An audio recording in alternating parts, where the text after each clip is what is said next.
Au fil des siècles, dans un coin reculé du New Jersey, une multitude de gens affirment avoir rencontré une créature terrifiante qui défie l'entendement. Cette chose est descendue en piqué. Tout à coup, j'ai réalisé qu'elle était au-dessus de moi. Un monstre ailé tout droit sorti d'un cauchemar. Il avait 2 pattes de cheval, une queue, des ailes et une tête de bélier. Il s'est enfoncé dans la forêt, et puis il a disparu. Ma mission est de comprendre ce qui se passe ici. Les gens voient vraiment quelque chose. J'ai l'impression d'être sur une scène de crime. Qu'est-ce que c'était que ça? Allez, vite! Je m'appelle Cliff Simon. J'ai vécu ma première expérience paranormale quand j'étais jeune et depuis, je suis fasciné par les entités surnaturelles. En tant que militaire aventurier et survivaliste, j'ai exploré les confins du monde physique. Aujourd'hui, j'utilise ces compétences pour enquêter sur l'inconnu. Dans des lieux si reculés que peu de gens ont osé s'y aventurer.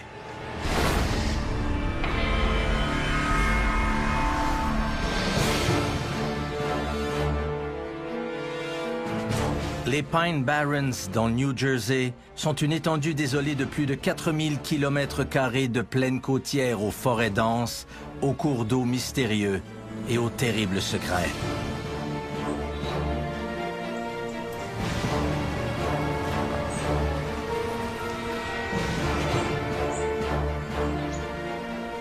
Je monte au point d'observation le plus élevé des Pine Barrens.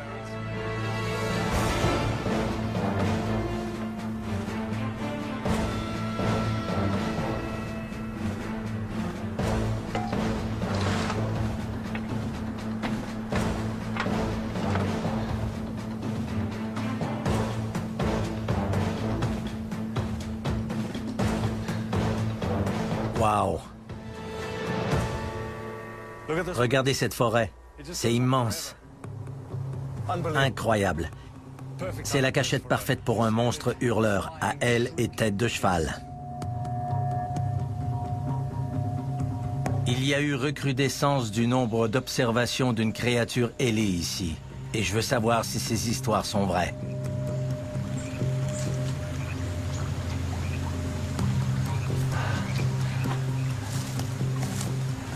Je suis ici pour traquer ce monstre terrifiant, celui qu'on appelle le diable du New Jersey.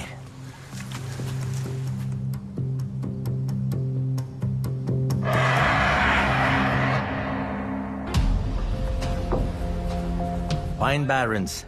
C'est ici que la créature serait née et y vivrait encore. Un immense territoire sauvage de plus de 4000 km².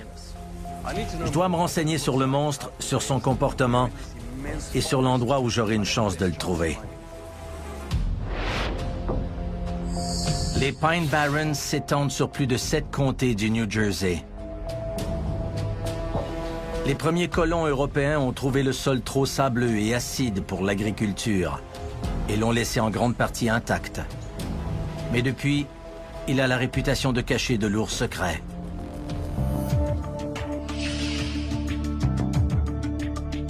Pendant la Révolution américaine, les contrebandiers et autres hors-la-loi ont utilisé les Pine Barrens pour dissimuler leurs activités criminelles. Au siècle passé, ils sont devenus tristement célèbres quand des tueurs y ont fait disparaître leurs victimes. Aujourd'hui, plus de 70% du territoire est totalement inhabité. Par les humains, du moins. Certains affirment que cet être monstrueux pousse des cris horrifiants. D'autres disent qu'il fond sur ses victimes silencieusement, comme un fantôme, et laisse dans son sillage une traînée d'animaux mutilés.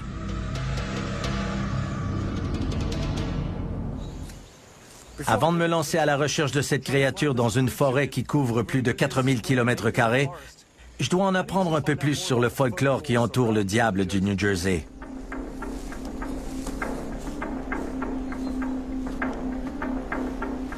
Je me rends à l'université Rutgers, une institution fondée avant la Révolution américaine pour rencontrer quelqu'un qui étudie le diable du New Jersey depuis des décennies.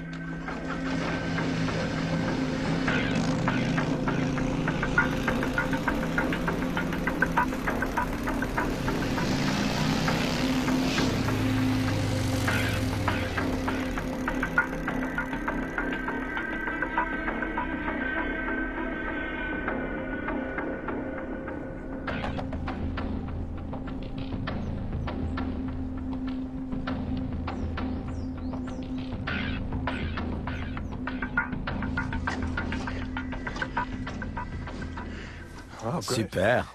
Ça fait des années que je ne suis pas entré dans une salle de classe. Ça fait 40 ans que j'enseigne le folklore américain à Rutgers et l'un de mes sujets favoris est le diable du New Jersey. Bien. Je vois qu'il est déjà sur l'écran. Oui. Wow.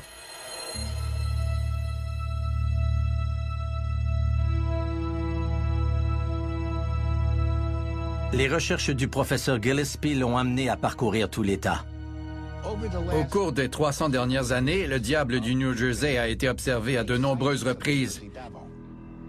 Malheureusement, personne n'a été capable de le prendre en photo, mais beaucoup de ces observations ont été faites par des policiers, la sûreté de l'État, des shérifs, des pasteurs, des prêtres, des gens de bonne réputation. Oui.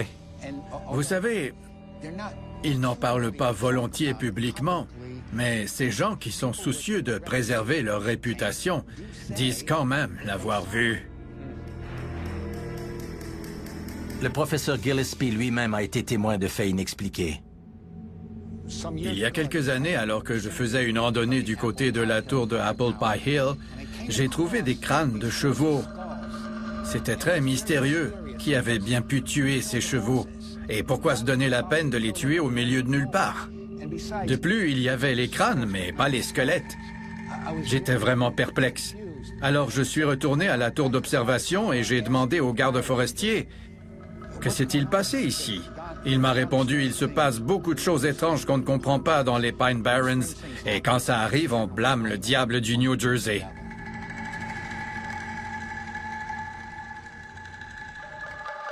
Les récits de ces faits étranges remontent à l'époque des premiers colons. Les habitants de la région disent que parfois quelque chose trouble le bétail pendant la nuit et que le lendemain, le lait a tourné. Il y a des parcelles de forêt qui ont l'air brûlées. On trouve des traces étranges tout autour. Les cabanes à outils et les toilettes extérieures sont renversées. Alors, un conseil.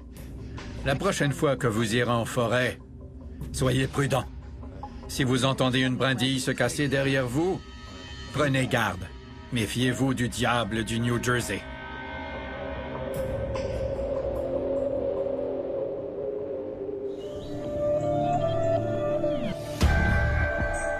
Mon enquête m'indique que tout a commencé il y a quelques centaines d'années. Je me trouve dans un petit cimetière typique du sud du New Jersey, en bordure des Pine Barrens. Certaines de ces pierres tombales remontent aux années 1700. Et un nom revient plus souvent que les autres, Leeds.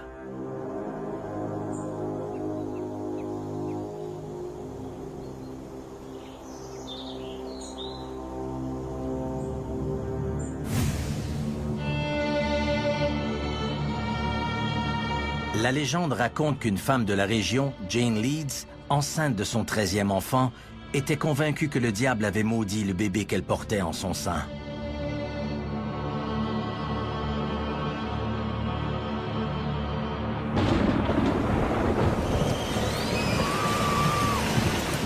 En 1735, par une nuit de tempête, Jane Leeds avait accouché d'un petit garçon.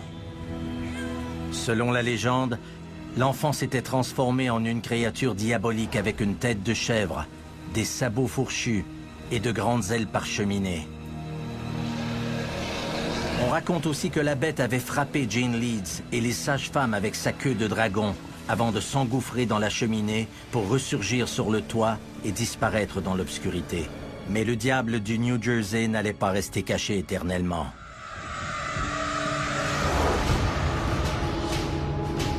Au début du 19e siècle, Stephen Decatur, un officier et héros de la marine, teste des munitions au New Jersey lorsqu'il voit s'envoler une créature semblable à un oiseau. Il écrit dans son journal « J'ai ordonné à mes hommes de tirer, mais les boulets de canon l'ont traversé sans la blesser. » En 1909, une série de phénomènes étranges se produit dans toute la région des Pine Barrens. Sur des kilomètres, on trouve de mystérieuses empreintes de sabots dans la neige qui semblent avoir été laissées par une créature se tenant sur deux jambes. un policier et des pompiers de 2 villes différentes rapportent avoir vu une créature volante qui ressemble à un kangourou ailé.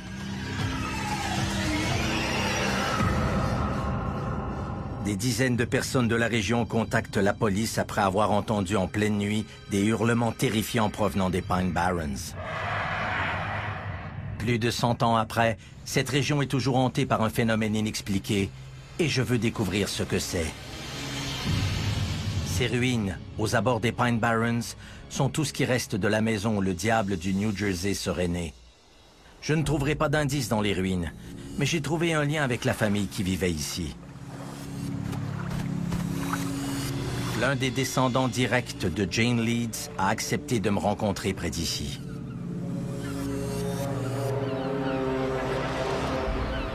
Je crois que vous appartenez à la 12e génération.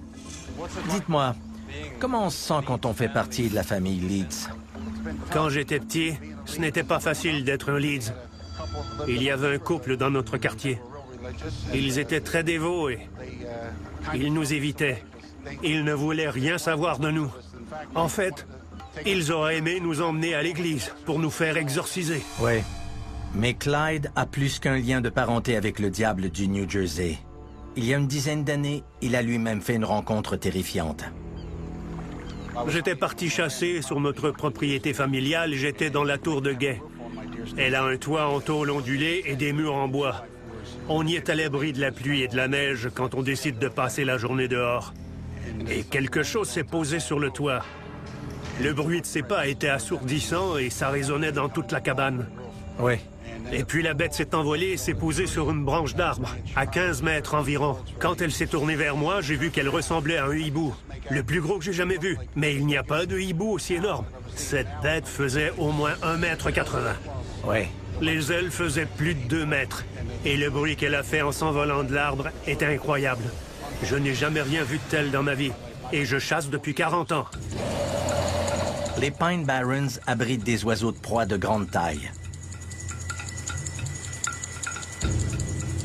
Le grand-duc d'Amérique peut avoir jusqu'à 1,5 m d'envergure. On y trouve aussi le pigargue à tête blanche, dont l'envergure peut atteindre 2 mètres.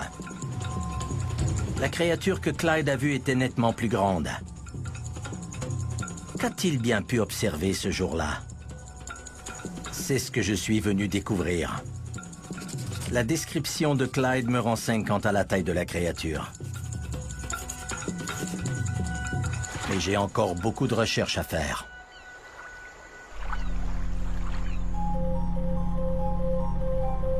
Je vais rencontrer un autre témoin qui, je l'espère, pourra me donner une meilleure description de l'animal.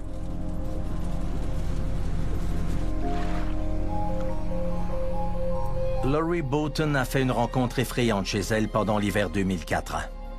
Elle a accepté de me rencontrer à l'endroit exact où cela s'est passé.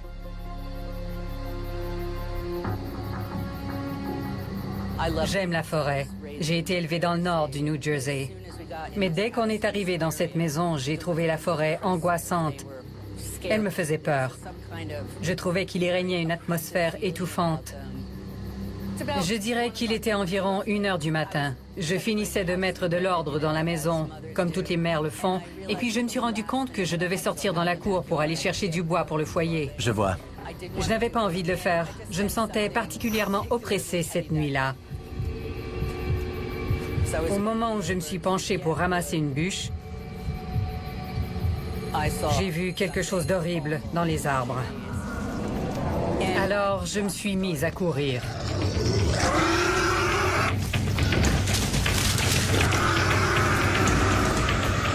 Tout à coup, j'ai réalisé que la chose était au-dessus de moi.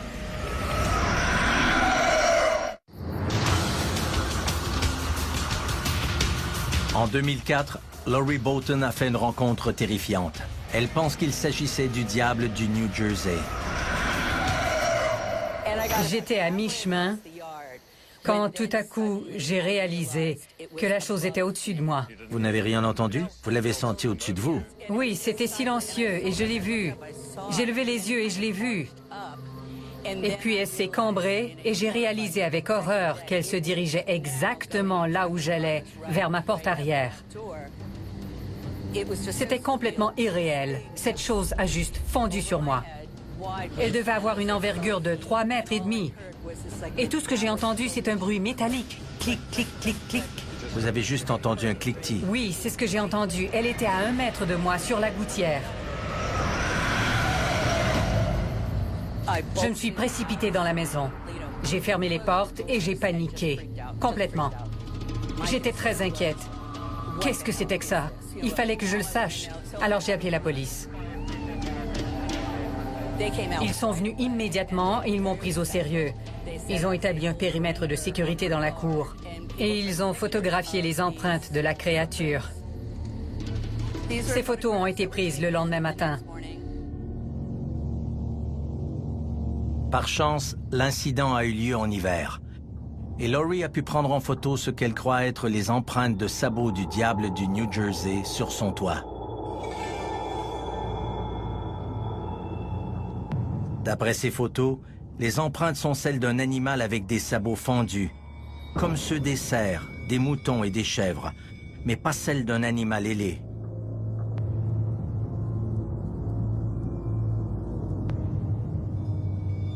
Pour ajouter au mystère, la disposition des empreintes montre que la bête se tenait sur 2 pattes. Ils ont mesuré la distance entre chaque empreinte et ils ont déduit la hauteur de la bête. Je crois qu'elle a été estimée à environ 6 pieds. Merci, vous m'avez donné beaucoup d'informations. Je ne croyais pas au diable du New Jersey, mais je vous jure que j'y crois maintenant.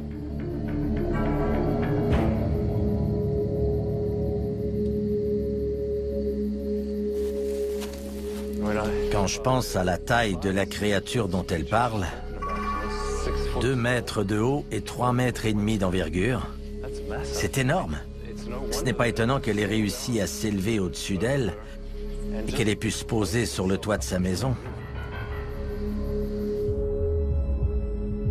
Les photos de Laurie me rappellent une photo historique également prise sur un toit lors de la panique causée par la bête en 1909.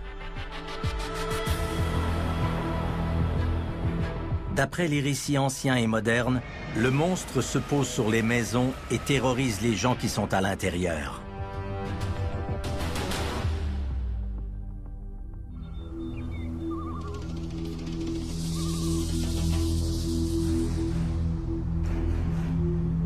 Je dois m'enfoncer au cœur des Pine Barrens pour découvrir quel genre de créature erre dans cette immense forêt. Mais d'abord, je vais faire un peu de reconnaissance. Et j'ai l'outil parfait pour cette mission. Je veux couvrir autant de terrain que possible. Et dans cette forêt touffue, voler est plus rapide que marcher. Ici, j'ai un drone équipé d'une caméra thermique. Elle détecte le rayonnement infrarouge et enregistre des images de ces rayonnements. On les appelle les thermogrammes. S'il y a des créatures vivantes, je vais les voir.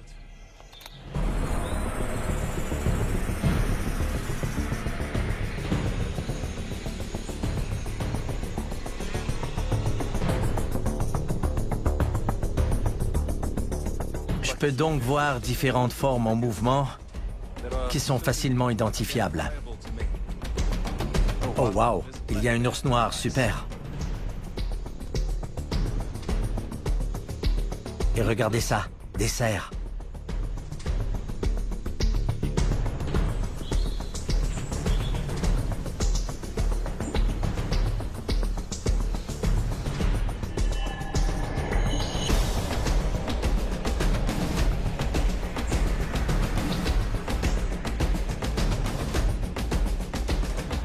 Bon, je vais devoir faire un autre passage au-dessus de cette zone. Wow, attendez! Qu'est-ce que c'est que ça? C'était un énorme oiseau. Je dirais que c'était probablement un faucon. Cette forêt grouille de vie. Mais je n'y vois aucune créature d'une envergure de 12 pieds, comme celle que Clyde et Laurie affirment avoir vue. Ça paraît difficile de croire qu'une créature de cette taille puisse vivre dans les Pine Barrens et qu'on n'en ait aucune preuve scientifique. Mais même dans notre monde moderne, tout n'a pas été découvert. Si je veux me faire une idée précise de ce que les gens ont vu, je dois recueillir davantage d'informations provenant des témoins. Je me rends à 30 km vers l'est pour rencontrer une femme qui a vu le monstre de près en se rendant au travail en l'an 2000. Sheila Faby vit dans les Pine Barrens depuis des décennies. Et ce qu'elle a vu un matin l'a marqué à vie.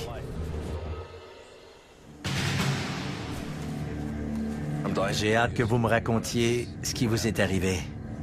Ça s'est passé près de cet arbre, juste ici. Pendant des années, Sheila a gardé cette rencontre secrète.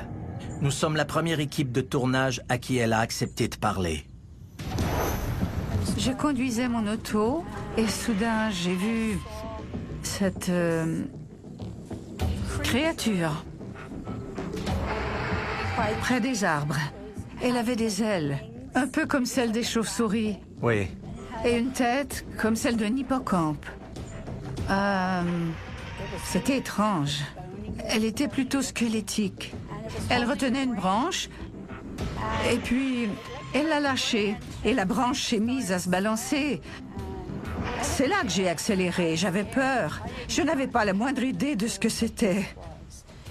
Je suis arrivée au travail et j'ai tremblé toute la journée.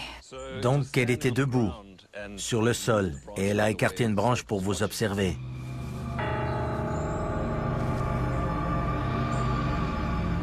Elle était aussi grande que cet arbre, juste ici. Oh, wow! Oui. C'est énorme. Elle était juste là. Oui, elle me regardait. Elle n'avait pas peur, elle vous regardait comme si Oui. elle se sentait chez elle sur son territoire. Elle voulait me voir de plus près. Je trouve ça intéressant que Sheila ait gardé cette histoire secrète. Je suis sceptique de nature. Alors, quand je vois quelque chose, je dois l'examiner et le remettre en question parce que je ne crois pas en n'importe quoi. Je crois en la science. Ce que j'ai appris jusqu'à présent, c'est que cette bête a une envergure de plus de 3 mètres, qu'elle est probablement bipède et qu'elle a des sabots. Et selon Sheila, elle a aussi une tête d'hippocampe et des ailes de chauve-souris. Jusqu'à présent, tous les témoins ont décrit une créature qui ne ressemble à rien de documenté scientifiquement. Mais je ne renonce pas. C'est la 3e journée de mon enquête. Et le bruit court que je suis en ville pour recueillir des informations sur le diable du New Jersey. Hier soir, j'ai eu un appel d'un certain Nicholas Frank, qui a une histoire à me raconter. Il ne s'est jamais confié à personne et je suis très curieux d'entendre ce qu'il a à dire. Ça s'est passé à l'automne 2011, sur une route comme celle-là, avec de grands arbres de chaque côté. On roulait, il était minuit et demi environ. Il y avait ma mère, un ami et moi. On raccompagnait ma mère chez elle. Il n'y avait pas de musique et on bavardait tous les trois.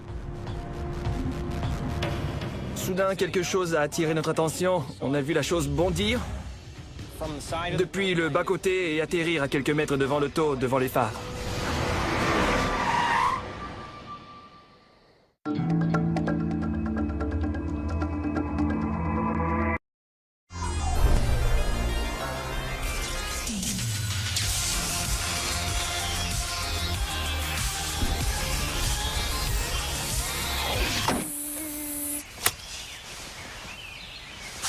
Et voilà.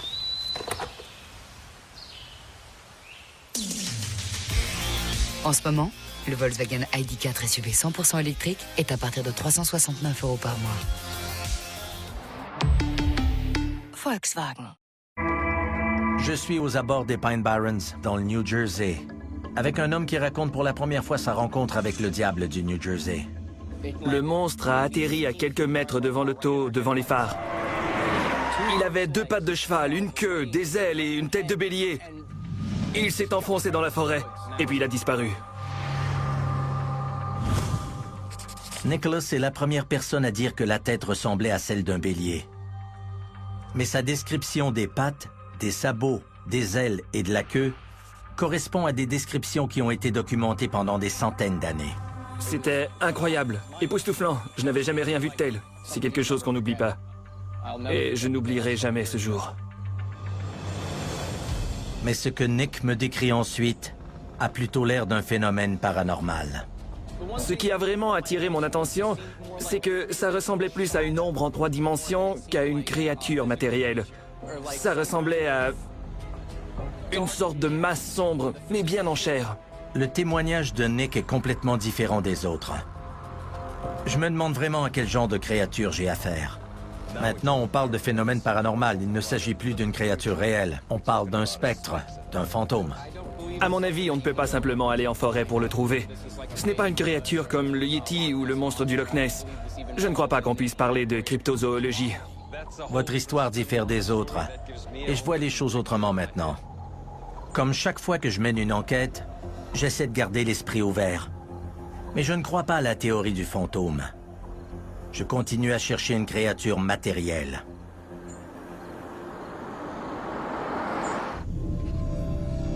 Voilà maintenant 3 jours que je suis dans le New Jersey à la recherche d'indices. Les témoignages semblent très crédibles et concordent avec ceux que les habitants de la région ont rapportés depuis le 18e siècle. J'ai du mal à croire qu'une bête aussi fantastique puisse exister, à moins qu'il n'y ait une explication scientifique à tout cela. C'est là-dessus que je vais concentrer mes efforts.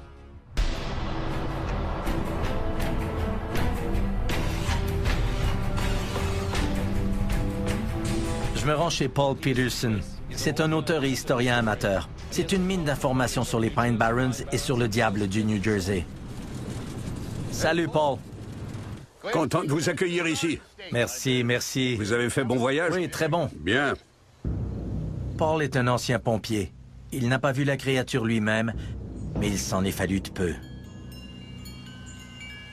C'était l'automne. On n'habitait pas très loin d'ici et mon beau-fils venait de descendre du bus. Il avançait dans la rue quand il a entendu que quelque chose marchait derrière lui et le suivait pas à pas. Il faisait 5 pas et la chose faisait 5 pas. D'accord. Il avançait de 10 pas, la chose avançait de 10 pas. Il a eu tellement peur qu'il s'est mis à courir. Et il l'a entendu courir derrière lui, mais dans les bois. Il s'est précipité dans la maison et il nous a raconté ce qui s'était passé. Je me suis moqué de lui gentiment, je lui ai dit qu'il exagérait. Oui. Mais il était terrifié, ça se voyait, il était blanc comme un drap. Paul a encore évité de peu une rencontre avec la créature. Il y a eu un incident quand j'étais pompier. Je travaillais pour le service d'incendie du comté de Camden. On a entendu des chevaux arriver derrière la caserne. Paul et son chef découvrent alors que les chevaux n'ont pas de cavalier. On a vite attrapé les chevaux pour éviter qu'ils se blessent. En les ramenant à la caserne, on a vu 2 femmes à 100 mètres environ de là où on était. Oui. C'était une mère et sa fille. Elles étaient en train de s'épousseter. Elles avaient des coupures et des éraflures. On a couru vers elles et on leur a demandé ce qui s'était passé. La mère nous a dit qu'elles étaient en train de se promener le long du lac quand tout à coup quelque chose était descendu des arbres et avait surgi devant elles et avait déployé ses ailes. Wow. Et les chevaux s'étaient cabrés et les avaient jetés à terre. On lui a demandé si elle avait bien dit des ailes et elle a répondu oui. Des ailes de chauve-souris, une tête de cheval et une longue queue. On s'est regardé, mon chef et moi, on se demandait ce qu'on allait mettre dans le rapport. Les gens voient vraiment quelque chose. Et ils sont nombreux. Il y a eu tellement d'incidents. C'est ça. Vous êtes en train de dire qu'il doit y avoir quelque chose. Exactement. Il doit y avoir quelque chose. Le zoo de Philadelphie offre toujours une récompense de 10 000 $ pour la capture du diable du New Jersey, mort ou vif. Oui, monsieur. Wow, OK. Je n'ai aucune raison de douter qu'une créature étrange vive dans cette forêt touffue et isolée. Paul a décidé d'élucider le mystère. Il a élaboré une théorie qui nous ramène dans le temps, plus loin que je ne l'avais envisagé, à l'époque des dinosaures. Ça ne paraît pas plausible, mais je vais écouter ce qu'il a à dire. J'ai fait beaucoup de recherches sur le diable du New Jersey et voici ce que j'ai trouvé. Le dimorphodon. Le dimorphodon a les caractéristiques que les gens décrivent. Les ailes d'une chauve-souris, la tête d'un cheval. Le dimorphodon a de nombreuses dents pointues, une longue queue. Mais il date de la période jurassique, il y a environ 145 millions d'années. Serait-il possible qu'un petit groupe de ces bêtes préhistoriques ait survécu d'une manière ou d'une autre jusqu'à notre époque?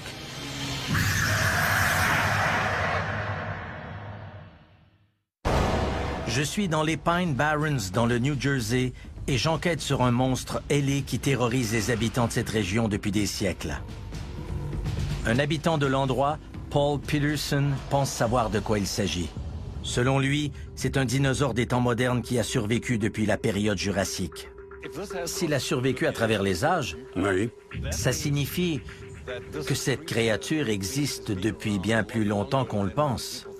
Donc elle ne vient pas de la famille Leeds. C'est ce que vous avancez. C'est une possibilité.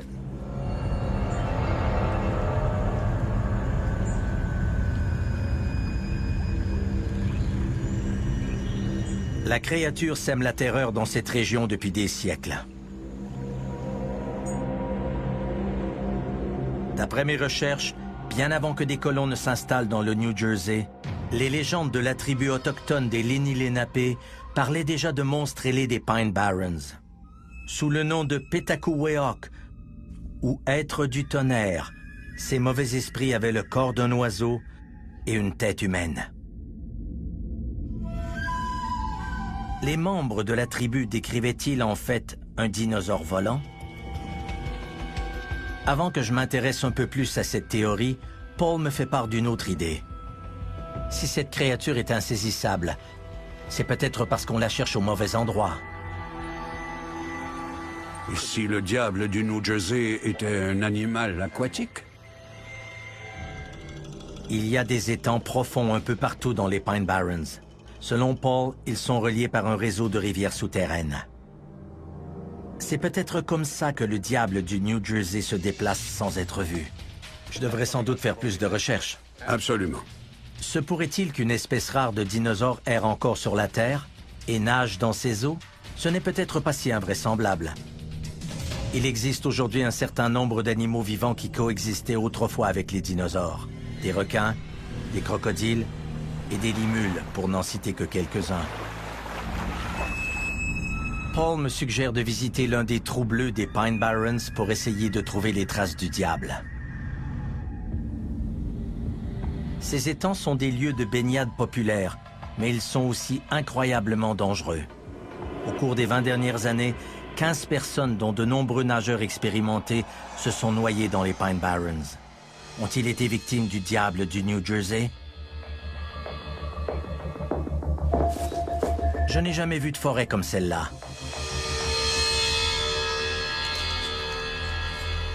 Elle est tellement isolée qu'on y trouve des plantes qui ont complètement disparu dans le reste du monde. Rien ne me semble familier.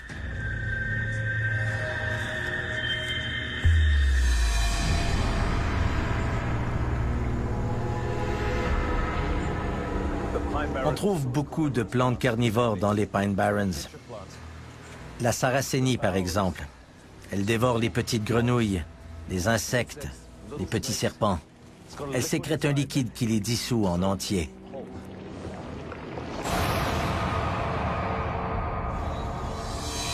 Le diable du New Jersey n'est pas la seule créature mystérieuse qui habiterait cette forêt. Les Amérindiens, les premiers habitants de cette région, croyaient que les Wematiguni vivaient dans cette forêt. Les Wematiguni sont des elfes qui ont une force extraordinaire. Ils se déplacent à travers la forêt grâce à des tunnels souterrains. Selon la légende, ils s'en prennent parfois aux gens qui passent devant des trous comme celui-ci. On va donc faire un petit détour, au cas où. Pendant ma randonnée dans les Pine Barrens, je vais m'arrêter et inspecter un de ces trous bleus. Un endroit où quelqu'un s'est noyé récemment et dont on n'a jamais retrouvé le corps.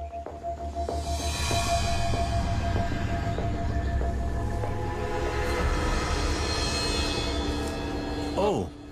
Regardez ça!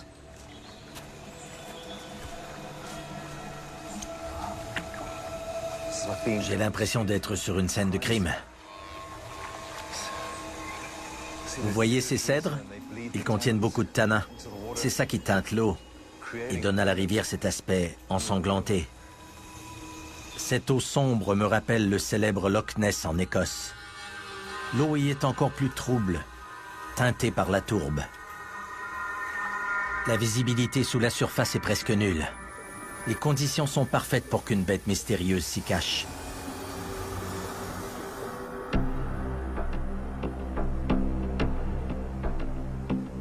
Je me demande si les eaux sombres des Pine Barrens ont un secret, elles aussi.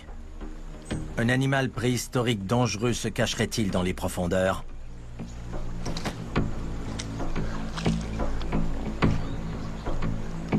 Je vais plonger et aller voir ça de plus près.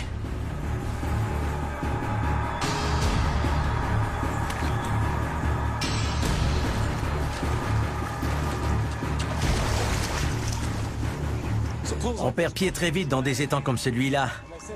Et au centre, on dirait qu'il n'y a pas de fond. Sans équipement de plongée, je peux descendre à 10 mètres environ.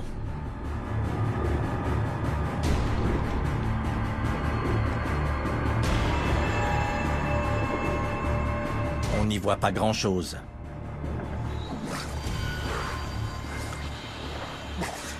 Par endroits, c'est plus profond que ce que je peux atteindre en plongée libre. L'eau est de plus en plus froide. Je dois faire attention. Il ne faut pas que je sois pris de crampes à 10 mètres sous la surface. Je ne veux pas faire partie des statistiques.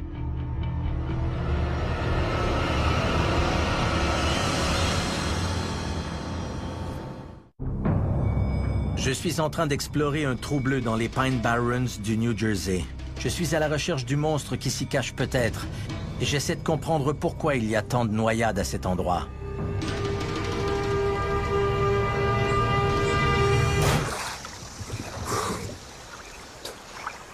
Les variations de température sont extrêmes en profondeur. Certains experts supposent que les nageurs succombent à des crampes musculaires dans les eaux glaciales et sont peut-être emportés par un courant souterrain. J'essaie à plusieurs endroits, mais je ne trouve pas de courant assez fort pour emporter un nageur. Et l'eau est froide, bien sûr, mais elle ne fait certainement pas moins de 10 degrés.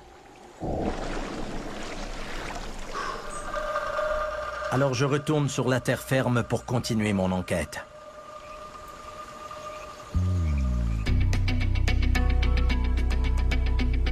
Maintenant que j'ai une image plus précise du diable du New Jersey, grâce aux nombreux témoins que j'ai rencontrés, je dois circonscrire la zone de recherche et j'ai trouvé la personne idéale pour m'aider. J'ai rendez-vous avec Brian Bowden, c'est un cryptozoologiste réputé et il sait tout ce qu'il y a à savoir sur ce monstre. Le préfixe « crypto » vient du grec et signifie « caché » ou « secret ». Un cryptide est une créature qui est inclassable. L'existence de certains cryptides n'a jamais été confirmée, comme celle du Sasquatch, du Bigfoot ou du monstre du Loch Ness.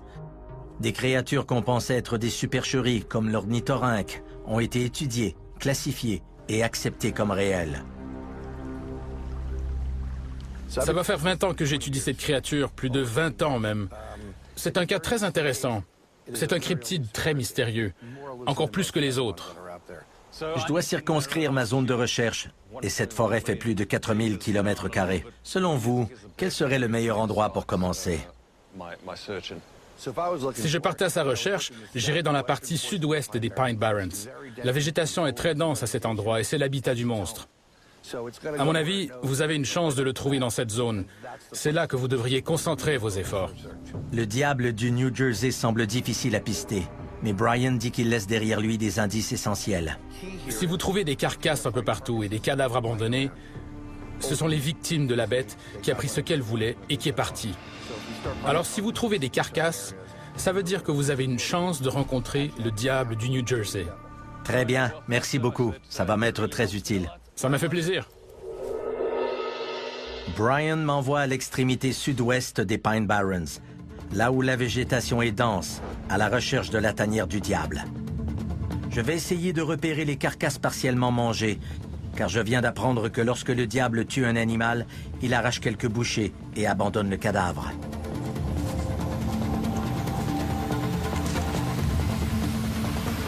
La plupart des animaux dévorent leur proie ou cachent les restes pour plus tard.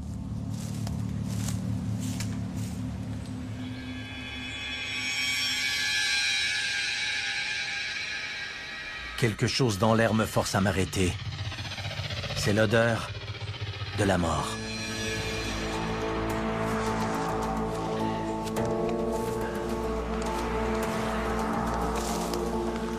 Qu'est-ce que c'est que ça?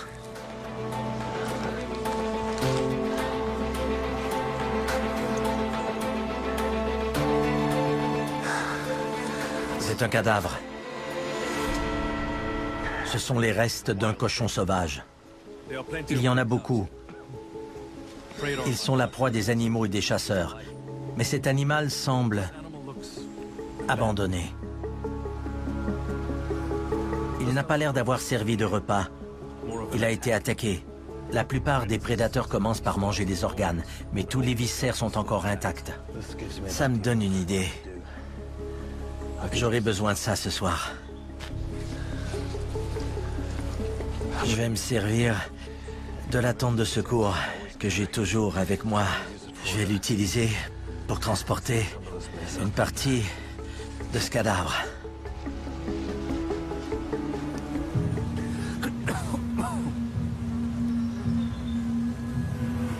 Oh mon Dieu. C'est l'os de la cuisse du cochon. L'odeur est épouvantable, mais j'ai besoin de ces viscères pour faire revenir le prédateur dans cette zone.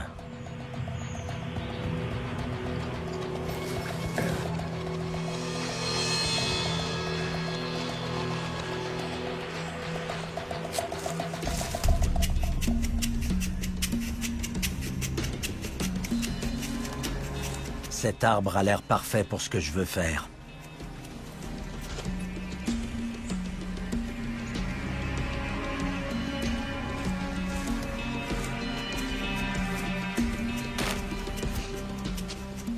Avec les viscères du cochon, je vais préparer un sac d'appât pour attirer le monstre. Si le diable du New Jersey est dans les parages, il devrait voler pour attraper cet appât. Je vais hisser le sac dans l'arbre.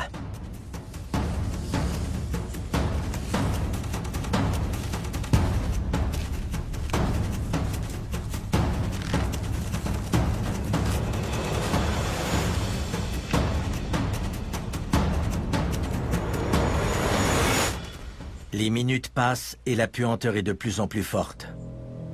Et c'est une bonne chose. J'ai besoin que cette odeur se répande le plus loin possible.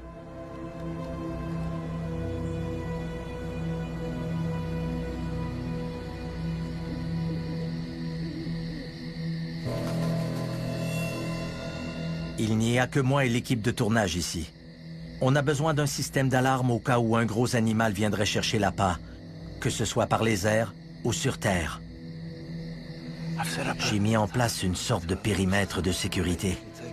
J'ai installé une ficelle à laquelle j'ai accroché des canettes remplies de petits cailloux.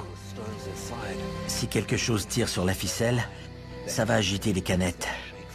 C'est très rudimentaire. C'est de base, mais ça marche.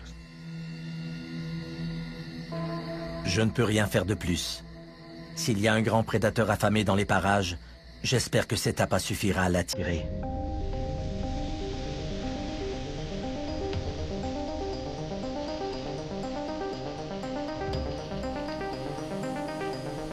La forêt est calme. Mais dans les Pine Barrens, on ne se sent jamais tranquille.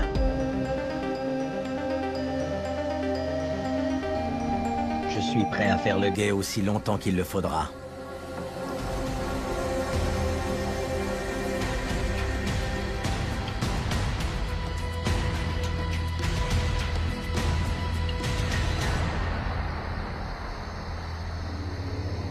Vers 3 heures du matin, j'entends quelque chose.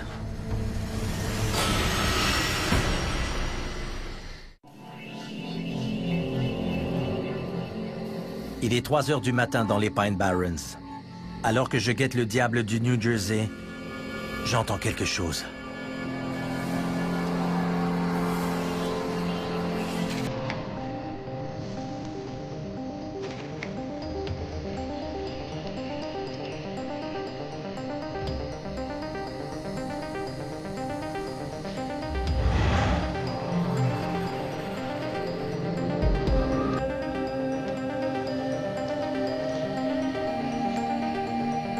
C'est peut-être un ours noir ou un lynx.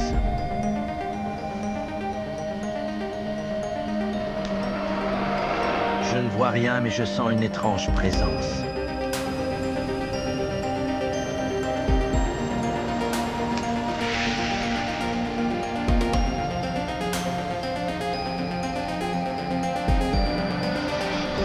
C'était quoi ça?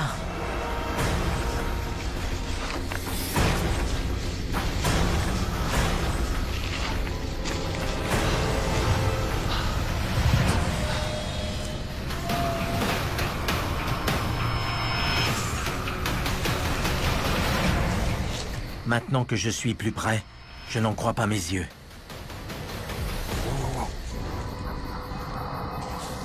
Regardez ça. Le sac est déchiqueté. Ce ne sont pas des traces de morsure. Ça a été déchiré par des cerfs ou des ergots.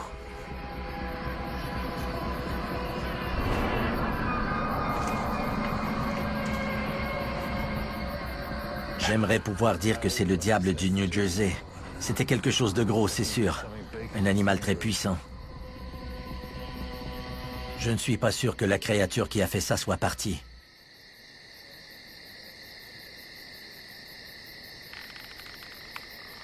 Je monte la garde et j'attends le reste de la nuit. Elle ne revient pas.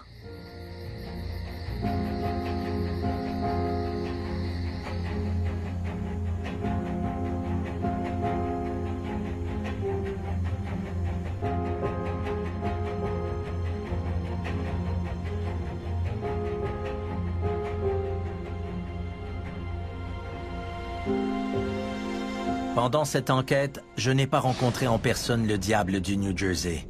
Mais comme tant de gens l'ont fait, j'ai pu tracer un assez bon portrait de la créature qui terrorise les gens depuis des siècles. C'est un prédateur impressionnant comme il n'y en a pas sur cette terre. Un monstre qui mutile ses proies et qui se cache peut-être dans les eaux sombres et profondes des Pine Barrens. Quelle que soit sa nature, cette créature a un effet énorme sur les habitants du New Jersey. Je n'avais pas la moindre idée de ce que c'était. C'était incroyable. Je n'ai jamais rien vu de tel de ma vie. Je n'oublierai jamais ce jour. Je ne croyais pas au diable du New Jersey, mais je vous jure que j'y crois maintenant. Je n'ai pas rencontré le monstre ailé légendaire pendant mon enquête. Mais les déclarations des témoins sont si frappantes et si convaincantes que je suis sûr qu'il y a quelque chose dans ces lieux. Quelque chose de fantastique qui reste à découvrir.